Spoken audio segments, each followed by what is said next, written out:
สวัสดีครับพบกับช่ออุ้มเกษตรวันหยุดนะครับวันนี้เราจะมาอัปเดตสวนองุ่นมือใหม่หัดปลูกสวนองุ่น EP 14นะครับ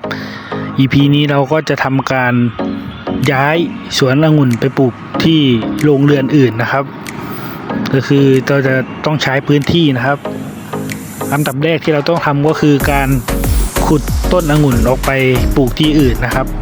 ก็ทำการล้อมต้นไม้ทั่วไปแล้วครับหลักการง่ายๆก็ขุดล้อมต้นองุ่นนี่เองครับอันดับแรกเราก็ต้องตัดใบออกก่อนให้หมดนะครับตัดใบตัดกิ่งนะครับกิ่งเคนกิ่งอาร์มนี้ให้สั้นที่สุดนะครับไม่เหลือให้สั้นที่สุดที่เราจะสามารถขนย้ายได้นะครับหลักการก็แค่นี้ครับส่วนน้ำที่เราจะเอามาลดต้นนะครับเราก็จะผสมน้ำปูนเคี้ยวหมากนี่ครับปูนแดงนี่นะครับผสมเข้าไปนะครับเพื่อป้องกันรากเน่านะครับ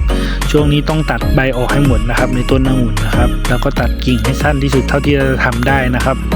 เพื่อสะดวกในการขนย้ายนะครับหลักการก็ง่ายๆอย่างนี้นะครับโอกาสรอดก็50-50แล้วครับแต่ส่วนมากจะตายนะครับแต่ว่าเราก็จะยังไงเราก็ต้องใช้พื้นที่นะครับต้องจำเป็นต้องเคลื่อนต้นองุ่นออกนะครับไปปลูกที่ใกล้ๆนี่แหละครับเคลื่อนย้ายครับเราต้องเคลื่อนย้ายโรงเรือนด้วยนะครับก็คือต้องการวางแผนล่วงหน้านะครับนี่นะครับเราก็จะขุดต้นองุ่นออกนะครับก็ห่างจากตัวต้นประมาณคืบหนึ่งนะครับคือการขุดนะครับที่จริงก็ขุดให้เล็กที่สุดเท่าที่จะทำได้แล้วครับแต่ว่าขนาดคืบหนึ่งนี้จะพอดีกับเข่งเบอร์ 5ของเรานะครับคือเราซื้อเข่งเบอร์ 5มานะครับปกติเราก็จะใช้ขุดล้อมต้นองุ่นนะครับแล้วก็ยกเข้าเข่งเบอร์ 5แล้วก็เอาไปปลูกที่อื่นเลยนะครับก็ขุดให้เล็กที่สุดนะครับนี่นะครับเข่งเบอร์ 5ก็จะพอดีเลยนะครับเราก็จะทำการรอง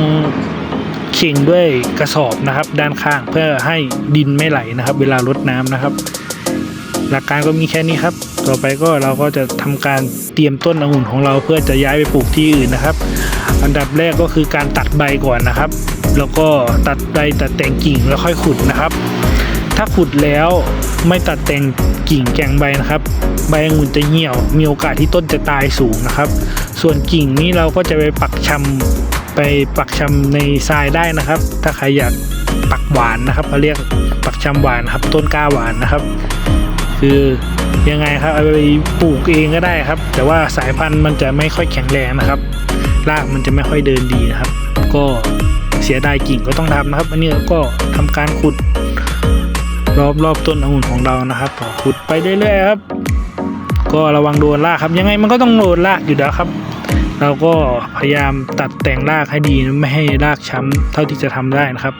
แต่เป็นไปไม่ได้นะครับอันนี้ผมยังไม่ได้ตัดแต่งกิ่งแต่งใบออกนะครับตัวนี้ขุดก่อนนะครับปกติก็ควรจะตัดแต่งใบแต่งกิ่งออกให้หมดนะครับเพื่อลดการคายน้ำของต้นพืชนะครับคือให้ต้นพืชมีน้ำในต้นพอสมควรหนึ่งนะครับ